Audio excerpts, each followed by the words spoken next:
Hello? Jaewon? Please pick up. Please pick up. The phone rang in the darkness, its shrill tone cutting through the silence of the Mercedes as Jaewon sat in Seoul traffic. He glanced at the unknown number flashing on his screen, his jaw tight. Unknown callers meant problems, and he had enough of those already. Hello? Jaewon, please! He considered letting it go to voicemail, but something in the desperation of that voice made his finger hover over the answer button. With a sharp exhale, he pressed it. This is Jaewon. Oh, thank God. Jaewon, it's Ji-hai, your ex-wife. His blood went cold at those three words. Ex-wife. Amara, the woman he'd divorced 8 months ago, the woman who'd walked away from him without looking back. Your ex-wife has been in an accident, Ji-hai continued, her voice cracking with sobs. A terrible accident. Seoul General Hospital. You need to come. Now. Right now. What kind of accident? Jaewon's voice was controlled, but his hand gripped the steering wheel so hard his knuckles turned white. Car crash. Her brakes failed on the expressway. Jaewon, she's in surgery. They don't know if she'll make it. Please, just come. There's something you need to know. Something she should have told you months ago. The line went dead. Welcome to Seoul Africa Stories. Before we begin, take 1 second to subscribe. It truly helps this channel grow and allows us to bring you more powerful stories like this. Also, let us know where you are watching from. Jaewon stared at his phone for 3 seconds. Then he threw the Mercedes into gear, cutting across 2 lanes of traffic. Horns blared behind him as he accelerated toward the hospital, his mind racing faster than the car. Amara, the name alone sent pain shooting through his chest. The woman he'd loved more than his own life. The woman who'd left him because she couldn't stomach what he was anymore. A criminal. A monster. That's what she'd called him the day she'd signed the divorce papers. I can't watch you become something I don't recognize, she'd said, tears streaming down her face. I can't be married to a man who solves problems with violence, who builds empires on fear. He'd let her go. It was the only decent thing he'd done in years. Now she was dying, and he was racing through Seoul like a man possessed. Seoul General Hospital loomed ahead, its white walls bright against the night sky. Jaewon abandoned his car at the emergency entrance, ignoring the protests of the parking attendant. His Italian leather shoes clicked against the linoleum as he strode through the automatic doors. Amara Okafor, he said to the receptionist, his voice leaving no room for bureaucratic delays. Car accident victim. Where is she? The young woman's eyes widened at his intensity. Sir, I need to check. Now, she typed frantically. 4th floor. Surgical wing. But sir, only family members. Jaewon was already moving toward the elevators. The ride up felt like an eternity. His reflection in the polished doors showed a man who looked nothing like the composed crime boss who'd sat in that meeting 30 minutes ago. His dark hair was disheveled from running his hands through it. His eyes were wild. The elevator dinged. 4th floor. He stepped out into a hallway that smelled of antiseptic and fear. A woman stood near the nurse's station, her face buried in her hands. Ji-hai. She looked up as his footsteps approached, her eyes red and swollen. Jaewon, she rushed toward him. You came. Where is she? Still in surgery. It's been 3 hours. The doctors said massive internal bleeding, head trauma, multiple fractures. They're doing everything they can, but her voice broke. They said to prepare for the worst. Jaewon felt like he'd been hit in the chest. What happened? Brake failure doesn't just happen. I don't know. The police are investigating. Ji-hai wiped her eyes, then looked at him with an expression he couldn't read. Fear? Guilt? Jaewon, there's something I need to tell you. Something Amara made me swear I'd never reveal. What are you talking about? Ji-hai took a shaking breath. Come with me. You need to see something first. She led him down a different corridor, away from the surgical wing. They passed rooms full of beeping machines and sleeping patients. Finally, she stopped in front of a door marked NICU, Neonatal Intensive Care Unit. Why are we here? Jaewon asked, confused. Ji-hai pushed open the door. Inside, soft lighting illuminated rows of incubators. Tiny babies slept inside plastic cocoons, their little chests rising and falling. A nurse looked up from her station. He's in the back corner, Ji-hai said quietly. He? Jaewon's heart was pounding now. Ji-hai, what is this? She walked to the last incubator in the row. Jaewon followed, his legs feeling like lead. And then he saw it. A baby. So small he could probably fit in Jaewon's hands. Hooked up to monitors and tubes, but breathing steadily. The baby had a shock of dark curly hair and skin that was a beautiful blend of both his parents. His face was peaceful in sleep.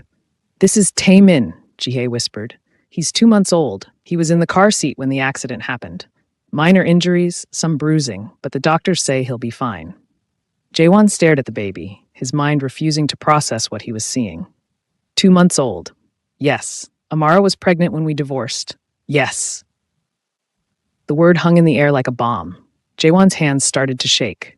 He pressed them against the incubator, leaning forward, trying to breathe. "She was pregnant," he repeated, his voice barely audible. "For 8 months, she was pregnant with my child, and she never told me." "She wanted to protect him," Ji-hye said quickly. "From your world, from the danger. She knew if you found out, you'd never let her go. You'd try to keep them both close, and she couldn't let your life touch her baby. Your son. My son." The words felt foreign in his mouth. Jaewon stared at the tiny human in the incubator, and something inside his chest cracked open. "I have a son. His name is Kim Tae-min. She gave him your family name. Even after everything, she wanted him to know who his father was." The nurse approached cautiously. "Excuse me, are you family?" "I'm his father," Jaewon said, the words still feeling impossible. The nurse's expression softened. "Would you like to hold him? Skin-to-skin contact is very beneficial for premature babies." He was premature? Born at 36 weeks, small but healthy. The accident caused some early labor complications, but we managed to stabilize both of them until delivery 2 months ago. The nurse began preparing the baby. "He's been waiting for someone to visit him. Mom's been too injured to come down from her floor." Jaewon looked at Ji-hye in confusion. "She's been here? For 2 months?"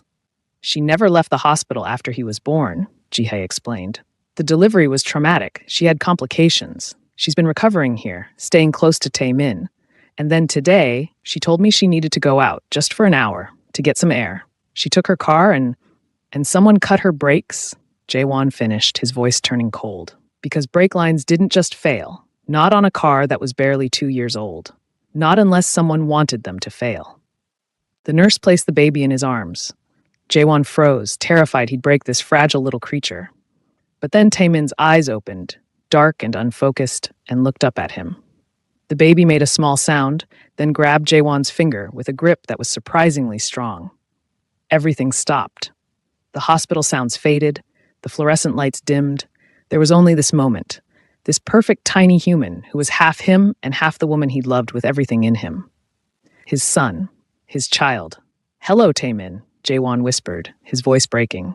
"I'm your father. I'm so sorry I didn't know about you. I'm so sorry I wasn't there." The baby yawned, his little face scrunching up, and Jaewon felt tears burning in his eyes for the first time in a decade. Since he was a teenager, he hadn't cried. Crying was weakness. But this overwhelming rush of love and terror and regret was too much to contain.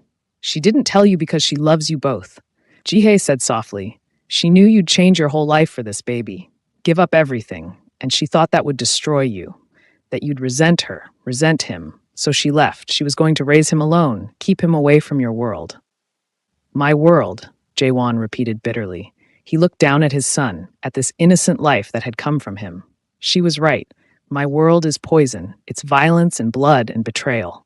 But you're his father. He deserves to know you. Does he? Does he deserve a father who... Jaewon stopped himself. The nurse was still nearby, cleaning equipment, definitely listening. "We need to talk, privately." Ji-hye nodded. The nurse took Tae-min back carefully, returning him to the incubator. Jaewon watched his son settle back into sleep and felt a piece of his heart stay in that room as he walked away. They found an empty family waiting room. Jaewon paced like a caged animal while Ji-hye sat, exhausted, on a plastic chair. "Tell me everything," he said. "From the beginning."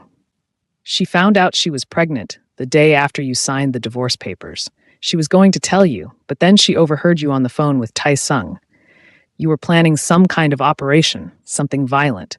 She said she listened to you give orders to hurt people, and she realized she couldn't bring a baby into that world." Jaewon closed his eyes. He remembered that call. A rival gang had been encroaching on his territory. He'd ordered a message to be sent. A brutal one. "She disappeared," Ji-hye continued. "Changed her number, moved to a different part of the city. She came to me for help. I found her a small apartment, helped her with doctor's appointments. The pregnancy was hard. She was stressed, alone, terrified. When Tae-min came early, I was the only one in the delivery room with her." And for 2 months, she's been here, alone, with our son. Jaewon's voice was hollow. While I've been across the city, living my life, not knowing. She made me promise not to tell you. She said it was better this way. Safer. Safer. The word tasted like ash. And now she's dying on an operating table because someone tried to kill her. Jihai's head snapped up. What? No, it was an accident. Brake failure. Cars don't just fail, Jihai. Not like that. Jaewon pulled out his phone and dialed. Taesung answered on the first ring. Boss, I need you to look into something. Amara Okafor, my ex-wife, was in a car accident tonight. Her vehicle is probably in a police impound. I need to know if those brakes were tampered with. Your ex-wife? Boss, why would anyone? Just do it. And Taesung, I need complete discretion. No one in the organization knows about this. No one knows I'm here. Understand? Understood. I'll call you back within the hour. Jaewon hung up and turned to Jihai. If someone tried to hurt her, I need to know why. Has she been involved in anything? Any trouble? Any enemies? Enemies? Jihai looked bewildered. She's been living like a hermit, Jaewon. Hospital, apartment, hospital. That's it. Her whole world has been that baby. Then why would someone want her dead? Maybe it really was just an accident. But Jaewon knew better. In his line of work, coincidences didn't exist, and the timing of this, right after she'd finally ventured out of her safe hospital bubble, felt wrong. A doctor emerged from the surgical wing, still in scrubs, his mask pulled down. His expression made Jaewon's stomach drop. Family of Amara Okafor? Yes, Jaewon and Jihei said simultaneously. The doctor looked between them. The surgery is complete. We've managed to stop the internal bleeding and stabilize her spine. The next 24 hours are critical. Will she live? Jaewon demanded. I can't make any promises. She has significant head trauma. We've induced a medical coma to allow her brain to heal. When she wakes up, if she wakes up, we'll know more. If she wakes up, the words echoed in Jaewon's mind like a death sentence. Can I see her? The doctor hesitated. Are you family? I can only allow. I'm her husband. The lie came easily. And the father of her child. Very well. Follow me. The ICU was a maze of beeping machines and harsh lights. The doctor led them to a room where Amara lay motionless in the bed, tubes and wires connecting her to a dozen different machines. Her beautiful dark skin was ashen, her face bruised and swollen, barely recognizable. A ventilator breathed for her with mechanical precision. Jaewon felt his knees weaken. This beautiful, fierce woman who'd once looked at him like he hung the stars, now reduced to this broken thing, fighting for every breath. Besties, if you're enjoying this story, don't forget to subscribe. Also, tell us in the comments where you're watching from. Drop your country or city. We love seeing our global family. He moved to her bedside slowly, as if approaching something sacred and fragile. Her hand lay against the white sheets, an IV taped to the back of it. Jaewon took it carefully, feeling how cold her skin was. Amara, he whispered. I'm here. I'm so sorry. I'm so sorry for everything. The machines beeped, their steady rhythm, uncaring. The ventilator hissed. She didn't move.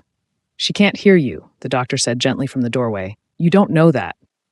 Jaewon's voice was sharp. People in comas can sometimes hear. I've read about it. The doctor didn't argue. I'll give you some privacy. A nurse will check in every 15 minutes. When they were alone, Jihei stood on the other side of the bed, tears streaming down her face. She has to wake up. Taemin needs his mother.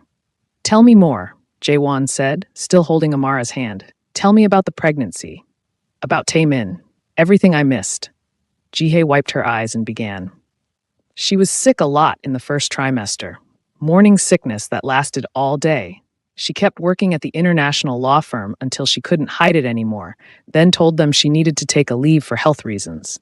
She never told anyone at work about the baby. She was still working?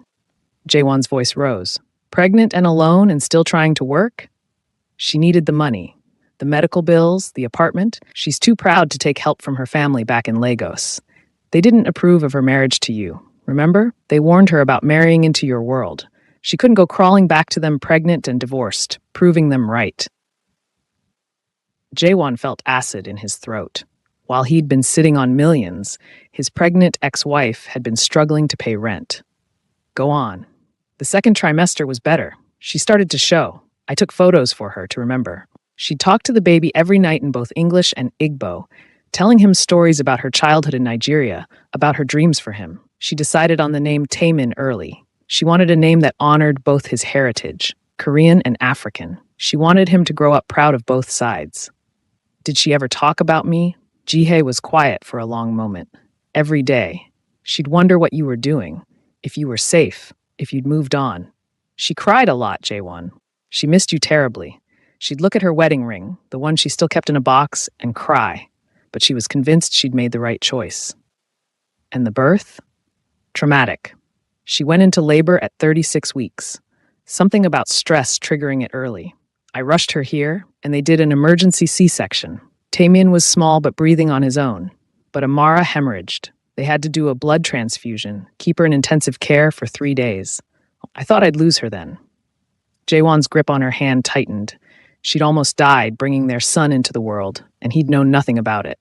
When she finally got to hold Taemin, she wouldn't let him go for hours. Just sat there crying and telling him she loved him in 3 languages, that she'd protect him always, that he'd never have to be afraid, that he'd grow up knowing both his cultures, both his worlds, but never the dark one you lived in. Afraid of what? Jihai met his eyes, of the life his father lived, of guns and blood and violence. She wanted him to grow up normal, safe, free. The words hit like bullets. Jaewon released Amara's hand and walked to the window, staring out at the Seoul night.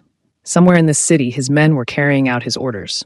Money was being collected, territory protected, enemies warned. His empire ran like a machine, efficient and brutal. And his son was 2 floors down, innocent and perfect, born into a world his mother had died trying to keep him from. His phone buzzed. Taesung. Talk to me. Boss, you were right. The brake lines were cut. Clean job, professional. Whoever did this knew what they were doing. Jaewon's blood turned to ice. How long had they been cut? Forensics says within the last 24 hours. The cuts were designed to fail gradually. She probably noticed the brakes getting soft, but by the time she realized it was serious, it was too late. So someone wanted her dead. Someone who knew where she'd be, what car she drove, and had the skill to sabotage it. Jaewon's mind raced through possibilities. Who knew she was my ex-wife? Within the organization. Everyone, boss. The divorce wasn't exactly quiet. But who knew she was still in Seoul? Who knew where to find her? That's the question. I'll start pulling surveillance footage from around her apartment building and the hospital. See if anyone was watching her. Do it quietly. I don't want anyone knowing I'm involved yet. Boss, if someone's targeting her because of you, we need to move fast. They might try again. I know. That's why I'm staying here. Keep me updated. Jaewon hung up and turned to Jihai. Someone cut her brakes. This was attempted murder. Jihai's face went white, but who would want to hurt her? She hasn't done anything. She's just been taking care of Taemin. It's because of me. The realization settled over Jaewon like a heavy blanket. Someone's using her to get to me. But you're divorced. Why would anyone think hurting her would matter to you? Because whoever it is doesn't know about the divorce being real. Or they do know, and they're sending a message. Jaewon paced, his mind working through scenarios. Or they know about Taemin. That's impossible. We've been so careful, nobody knows. Apparently somebody does. Jaewon pulled out his phone again, scrolling through contacts. I need to get them both somewhere safe. Private security, armed guards, somewhere my enemies can't reach. Jaewon, Amara didn't want this. She didn't want you pulling them into your world. My world found them anyway. His voice echoed off the ICU walls. A nurse looked in, concerned. Jaewon lowered his voice. She's lying here because of me. My son is 2 floors down without his mother because someone wanted to hurt me. Her wishes don't matter anymore. Survival does. Jihai looked at him for a long moment. You've changed. No, I'm exactly what she always feared I'd become. That's not what I meant. I see the way you looked at Taemin. You love him already. You love her still. That's not the cold man she described when she left. Love doesn't keep people safe. Power does. If you believe that, you haven't learned anything. Before Jaewon could respond, an alarm shrieked from one of the machines. Amara's heart monitor showed an erratic pattern, the beeps coming faster, more chaotic. What's happening? Jihai grabbed the bed rail. Nurses rushed in, followed by the doctor. Step back, please. Jaewon and Jihai were pushed aside as medical staff swarmed the bed. Someone called for medication. Someone else adjusted the ventilator. The heart monitor screamed its warning. She's going into cardiac arrest! The doctor grabbed the defibrillator paddles. Clear. Amara's body jerked as electricity shot through her. The heart monitor showed a flat line for 1 terrible second, its erratic pattern. Again. Clear. Another shock. Another jerk. Jaewon watched, frozen, as they fought to keep her alive. This couldn't be happening. She couldn't die. Not now. Not when he just found out he was a father. Not when there was so much unsaid between them. We're losing her, a nurse called out. No. Jaewon lunged forward, but Tae-sung appeared from nowhere, holding him back. When had he arrived? Let me goss. Let them work. You can't help her right now. Clear. The third shock seemed to work. The monitor stabilized into a steadier rhythm. The doctor checked her vitals, his face tense. She's stable, for now, but we need to increase her medication and monitor her more closely. This kind of stress on her system. He looked at Jaewon. You should prepare yourself. She's not out of danger. The medical team filed out, leaving Jaewon standing there, shaking. Tae-sung released his arm. How long have you been here? Jaewon asked. Long enough to see you nearly break down a door. Tae-sung's expression was unreadable. Boss, I need to talk to you about what I found. They stepped into the hallway. Jie stayed with Amara, holding her hand, whispering prayers in both Korean and Igbo. What is it? The surveillance footage from her apartment building. Someone was watching her for at least 2 weeks. Dark sedan, rotated license plates, professional surveillance. And boss. Tae-sung pulled up a photo on his phone. I recognize the car. It belongs to one of Kang Dae's crew. Jaewon's blood ran cold. Kang Dae was his underboss, his second in command, a man he trusted for 5 years. You're certain? Positive. I have the vehicle registration records. The car is listed under a shell company that Kang Dae uses for his side operations. Side operations I don't know about? Apparently so. Boss, if Kang Dae ordered this hit, we have a serious problem. He's positioned high enough to do real damage if he turns. Jaewon's mind raced. Kang Dae had always been ambitious, always hungry for more power. But betrayal? Murder of an ex-wife? Why would he target Amara? I don't know yet, but I'll find out. Tae-sung paused. There's something else. The hospital called your office 3 months ago. Someone claiming to be your assistant took the call. They were notifying you that Amara had given birth and listed you as the father on the birth certificate. What? Jaewon felt the ground shift beneath him. I never got that message. Exactly. Someone intercepted it. Someone who had access to your office, your calls, your information. Someone who knew that if you found out about the baby, everything would change. The pieces started falling into place. If Jaewon had known about Tae-min, he would have pulled away from the organization to protect his family. He would have become distracted, vulnerable. The perfect time for an ambitious underboss to make a move. Kang Dae has been planning a coup, Jaewon said slowly. That's my theory. And Amara somehow became a threat to that plan.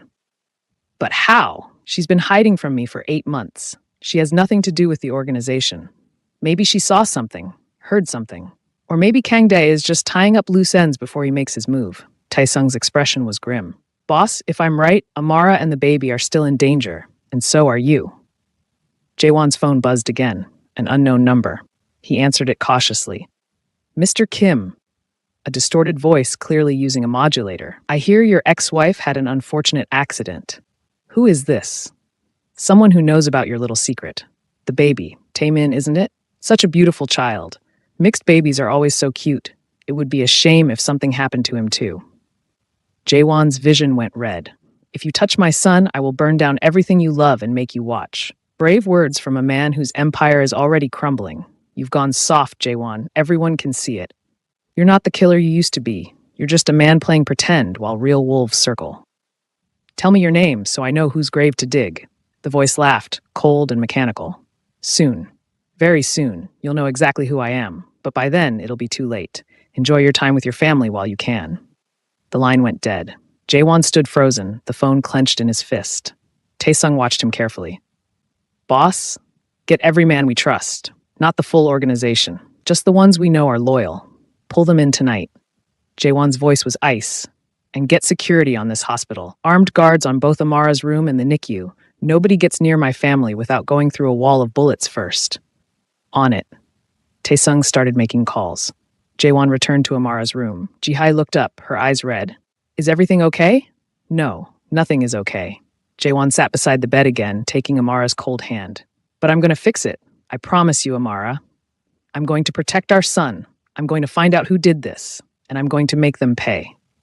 He leaned close to her ear, whispering words meant only for her. I know you left to keep him safe from me, from my world. You were right to be afraid. But now your worst nightmare has come true. My world has found you both anyway. So I'm going to do what I should have done when you first told me you were leaving. I'm going to become the monster you always feared I was, and I'm going to use that monster to keep you safe. Her hand twitched slightly in his. Just a small movement, but enough to make his heart leap. Amara? Can you hear me? Nothing. Just the steady beep of the machines. Please wake up. Please. I need you to wake up. Our son needs you. I need you to tell me what happened, who you saw, what you know. Still nothing. A nurse entered to check vitals. You should get some rest, Mr. Kim. We'll call if there's any change. I'm not leaving. Sir, you've been here for hours. You need sleep. I said I'm not leaving. His tone left no room for argument. The nurse retreated quickly. Tae-sung appeared in the doorway. Security is in place. 6 men on this floor, 4 in the NICU. Nobody unauthorized gets through. Good. What about Kangdae? He doesn't know we're onto him yet. I've been monitoring his communications. He's planning a meeting tomorrow night with some of his lieutenants. Where? The warehouse in Gangnam, the one we use for off-book operations. Of course, the location Jaewon rarely visited personally. The perfect place for conspiracy. I want surveillance set up. Audio, video, everything. I want to know exactly what he's planning before I move. Boss, maybe we should just pick him up now. Question him. No. If he's working with others, they'll scatter the moment we grab him. I need to see the whole picture first. Jaewon stood, carefully releasing Amara's hand. I'm going to check on Taemin. Stay with her. If anything changes, anything at all, call me immediately. The NICU was quiet at this late hour. Most of the babies were sleeping. Taemin was awake, though, his dark eyes open and staring at nothing in particular. The nurse smiled when she saw Jaewon. He's been awake for about an hour, very alert for his age. Can I hold him again? Of course. She prepared Taemin and placed him carefully in Jaewon's arms. The baby looked up at him with those serious eyes, and Jaewon felt that same overwhelming rush of emotion. Your mother is fighting very hard to come back to you, he whispered. She's the strongest person I know. She left me to protect you. Did you know that? She thought I was too dangerous, that my life would hurt you. Taemin made a small sound, his tiny hand waving in the air. Jaewon offered his finger, and the baby grabbed it with that surprising strength. She was right. I am dangerous. The things I've done, the life I've lived, none of it is something a child should be exposed to. But I'm your father, Taemin, and that means something. It means I'll tear apart anyone who tries to hurt you. It means I'll burn the world down if that's what it takes to keep you safe. Besties, if you're enjoying this story, don't forget to subscribe. Also, tell us in the comments where you're watching from. Drop your country or city. We love seeing our global family. Taemin's grip tightened around Jaewon's finger, startlingly strong for someone so small. The baby stared up at him as if studying his face, memorizing it. I won't let them touch you, Jaewon murmured. I swear it. The baby yawned, utterly unconcerned with vows of violence or whispered promises. Jaewon felt something twist painfully in his chest. This child had no idea of the storm gathering around him. No idea that men were already plotting his death simply because of the blood running through his veins. A nurse cleared her throat softly. Mr. Kim, we'll need to put him back in the incubator soon. Jaewon nodded reluctantly and handed Taemin over. As the nurse settled the baby, Jaewon straightened, his face hardening. The softness he allowed himself here, in this room, would not follow him outside. Not tonight. Tae-sung was waiting in the hallway, phone pressed to his ear, eyes sharp. He ended the call the moment he saw Jaewon. It started, Tae-sung said quietly. What has? Kangdae's men are moving. 3 vehicles left his compound within the last 30 minutes. Not their usual routes. Where are they headed? 2 toward the eastern districts, 1 toward your penthouse. Jaewon's jaw tightened. He's testing me. Or he's accelerating his timeline, Tae-sung said. After that phone call you got, he knows you're onto something. Not enough, Jaewon replied. If he thought I knew everything, he'd already be trying to kill me. And the baby? That's his leverage. Kangdae doesn't want me dead yet. He wants me broken first. They walked briskly toward the elevators.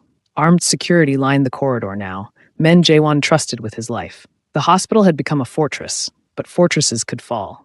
I want eyes on Kangdae at all times, Jaewon said. I want his calls recorded, his meetings watched, his men followed. I don't care how discreet you have to be.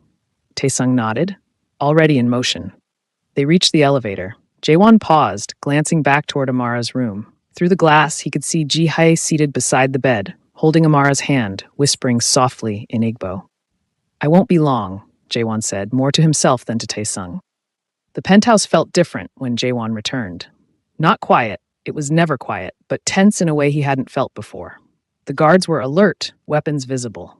Surveillance screens covered one wall, each feed monitored by men who had been with him since the early days. Jiwoo stood near the center of the room, tall and solid, his expression grave.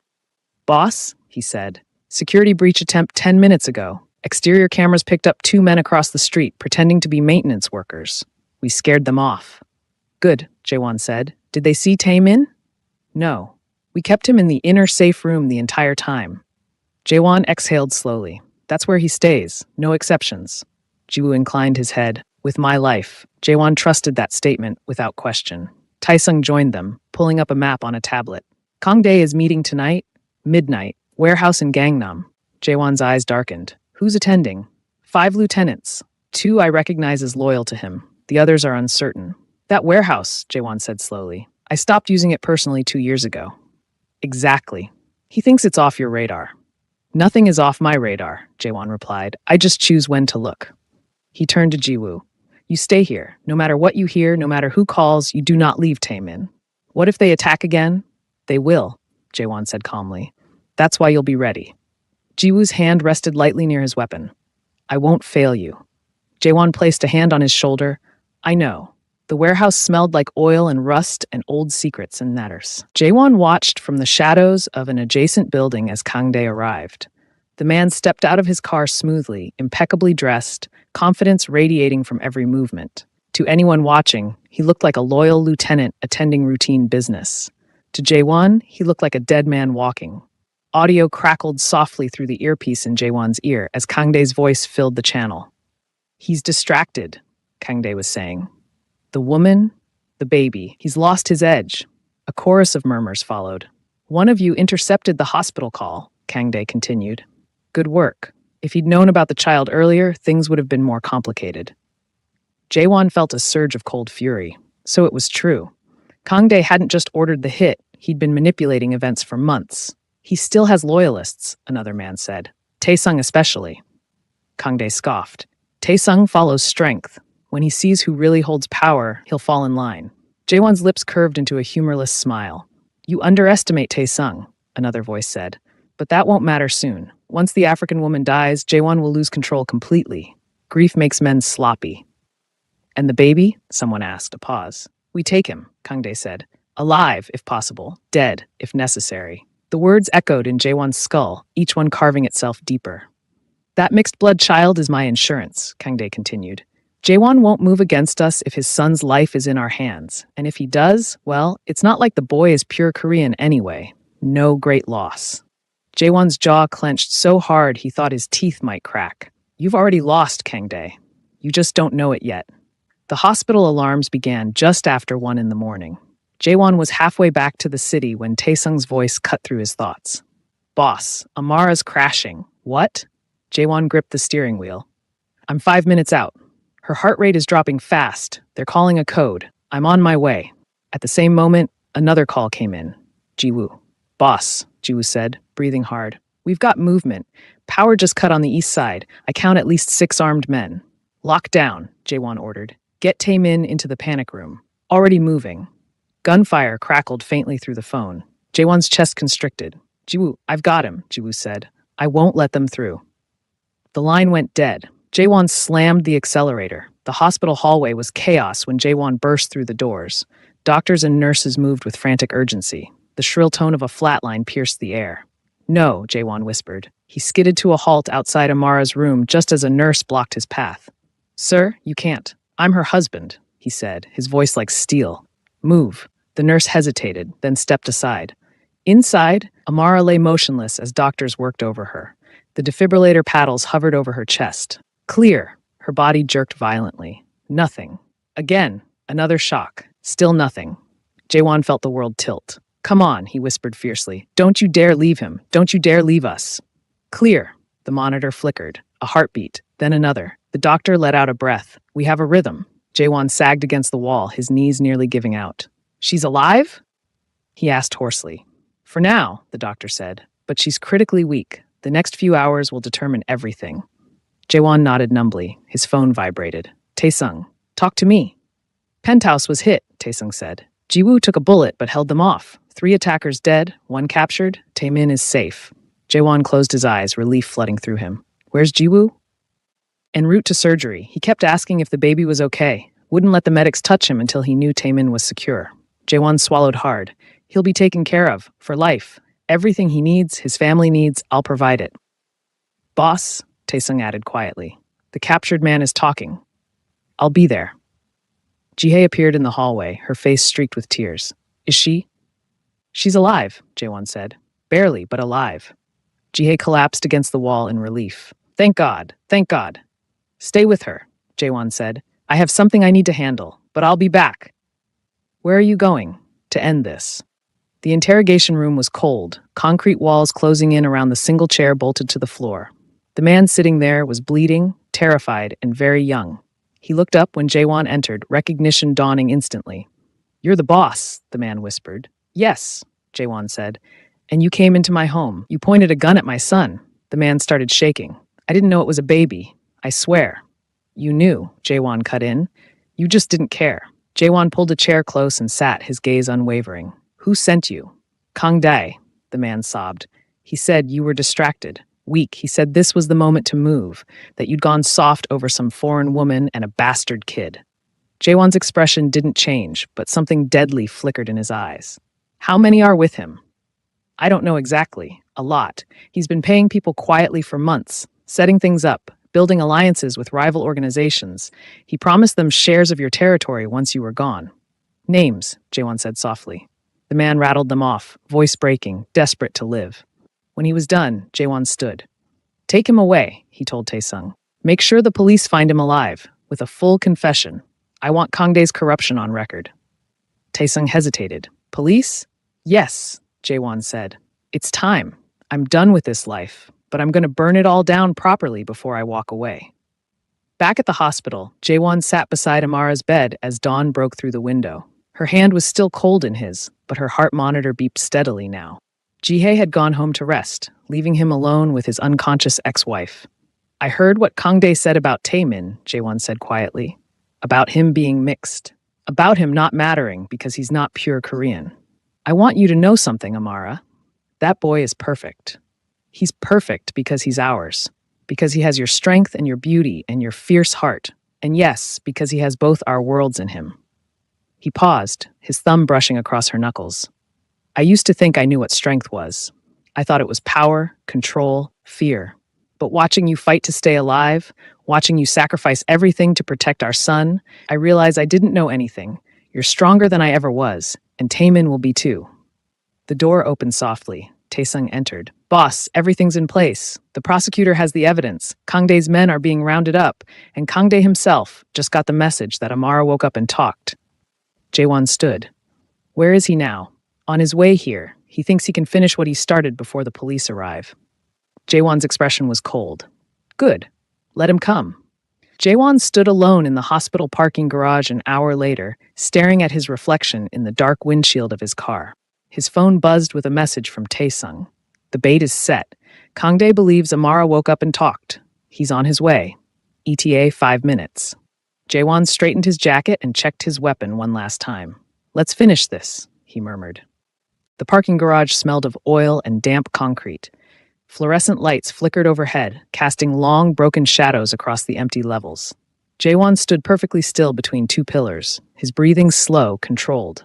Around him, Taesung's men waited in silence, hidden in stairwells, behind concrete columns, inside parked vehicles with engines idling low. No one spoke, no one moved. They were predators waiting for the final step into the trap. Jaewon checked his watch. 2:17 in the morning, right on time. Tires screeched faintly as a black sedan descended the ramp.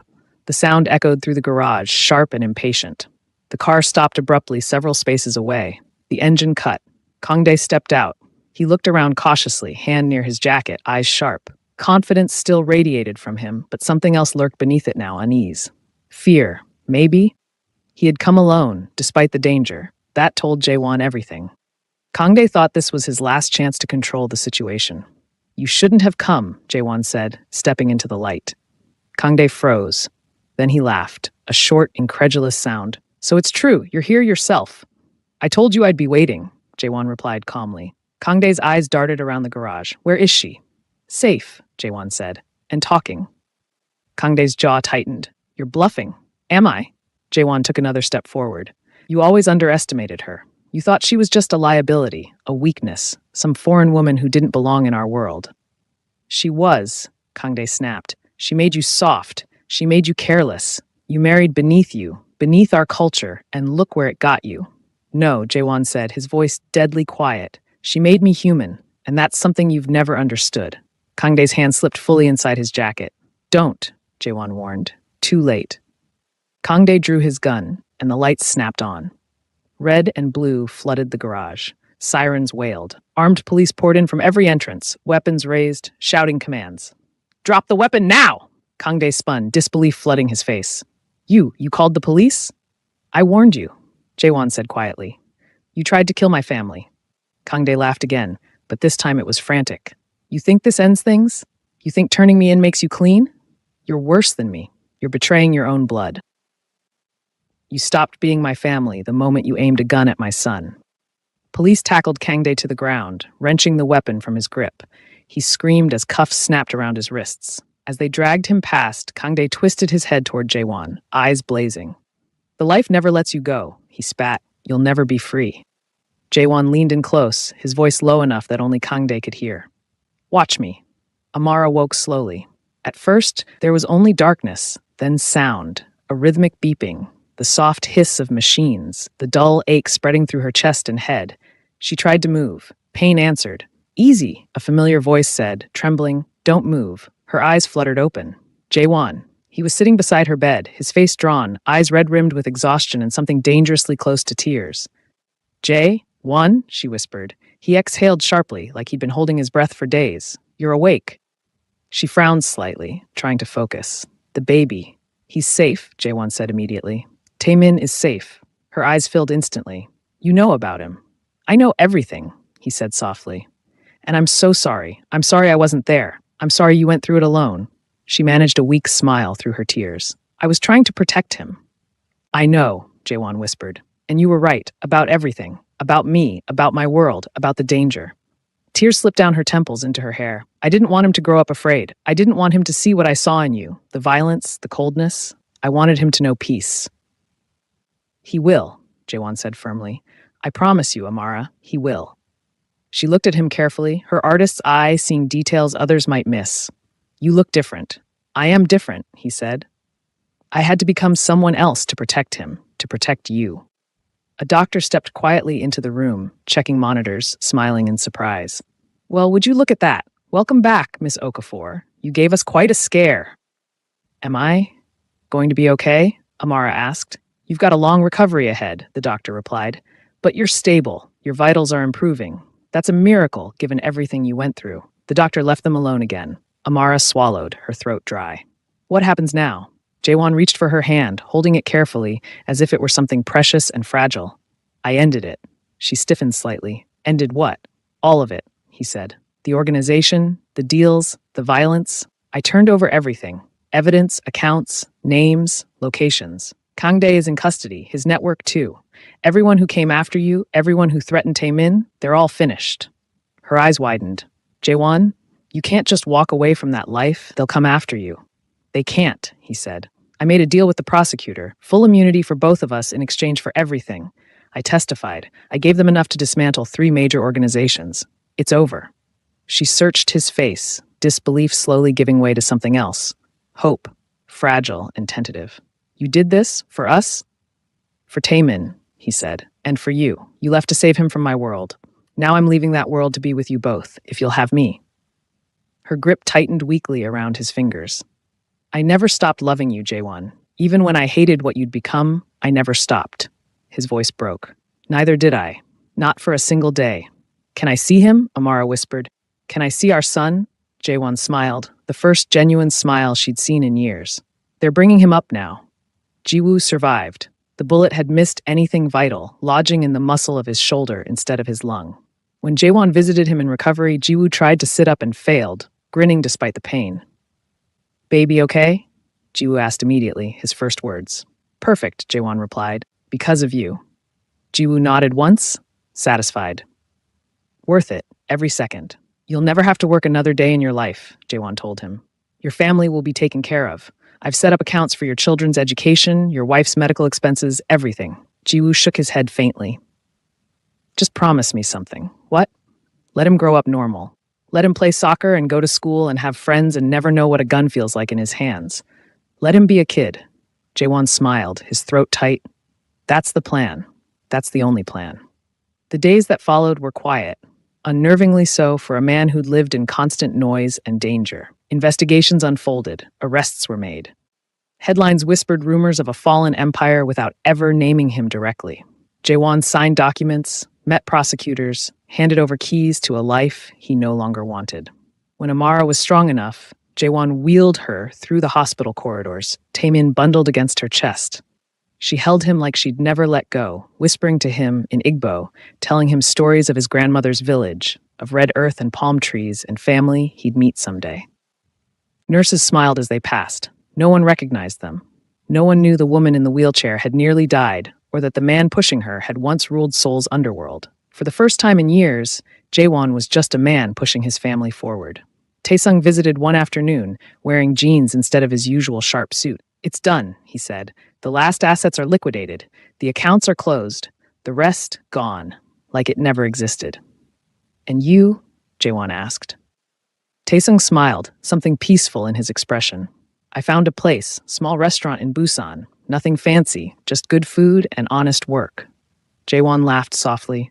"You always did like cooking more than killing." "Turns out I'm better at it too," Taesung said. They embraced quietly, two men who'd seen too much darkness finally stepping into light. "Take care of them," Taesung said, "always." 6 months later, the ocean stretched endlessly beneath a pale morning sky. Waves rolled in gently, unbothered by past sins or future fears. Jaewon stood barefoot in the sand, laughing as Taemin tried to crawl away from him, chubby hands sinking into the beach.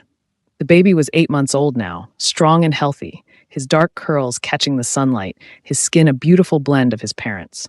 "Come back here," Jaewon said, scooping him up. "You're not escaping that easily." Taemin squealed in delight, grabbing his father's face with sticky fingers. From the porch of the small house overlooking the shore, Amara watched them, her hand resting on the railing. The scars remained, physical and otherwise, a faint line across her forehead, aches on cold mornings. But she was whole, strong. Her paintings lined the walls inside, vibrant colors capturing this new life they were building. Jaewon joined her, baby cradled against his chest. "Any regrets?" she asked softly. He shook his head. "Only that I didn't leave sooner. That I wasted so much time being someone I hated." She leaned into him. "We're here now. That's what matters." Taemin reached up, grabbing both their faces, pulling them together with surprising strength. They laughed as the baby babbled between them, trying to form words, his little voice filling the space with pure joy. Amara rested her head on Jaewon's shoulder, watching the waves. "My mother called yesterday. She wants to meet him. Meet you again, properly this time." "I'd like that," Jaewon said. "I owe her an apology and a promise that her daughter and grandson will never be in danger again." She said she's proud of me, for protecting him, for being strong enough to leave. "You've always been the strongest person I know." Taemin yawned, his little head drooping against Jaewon's chest. "Nap time," Amara said, smiling. They went inside together, the small house filled with warmth and light, nothing like the cold penthouse that had once been Jaewon's fortress. This place had family photos on the walls, toys scattered on the floor, the smell of Amara's cooking mixing with the salt air from outside. Jaewon laid Taemin in his crib, watching as the baby's eyes fluttered closed. He stayed there for a long moment, just watching his son breathe, still amazed that this perfect little human existed. Amara wrapped her arms around him from behind. "They said the Mafia never lets you go," she murmured. Jaewon turned to face her, cupping her face in his hands. "They were wrong. I let it go, and I found something infinitely better." He kissed her, soft and gentle, a promise and an apology and a future all wrapped into one moment. Outside, the sun climbed higher, casting their shadows long across the sand, not figures running from the past, but a family standing still, finally safe, finally free, finally home. And if you've stayed with us until this moment, if you felt every twist and turn of Jawan and Amara's journey, please don't forget to hit that like button. Subscribe to our channel for more stories that will keep you on the edge of your seat. Drop a comment below and tell us what you thought. Did you see the twist coming? What would you have done in Amara's place? Your engagement helps us bring you more incredible stories like this one. The sun dipped lower on the horizon. Taman stirred in his sleep, making small, contented sounds. Jawan and Amara stood together in the doorway of their son's room, watching over him, two people who'd survived hell to find their way to peace. And in that small house by the ocean, far from Seoul's neon lights and dark alleys, a family that had been broken found itself whole again. Thank you for watching Seoul Africa Stories. Please subscribe to support this channel and help us bring you more unforgettable stories. And don't forget, comment where you're watching from. See you in the next story. The end.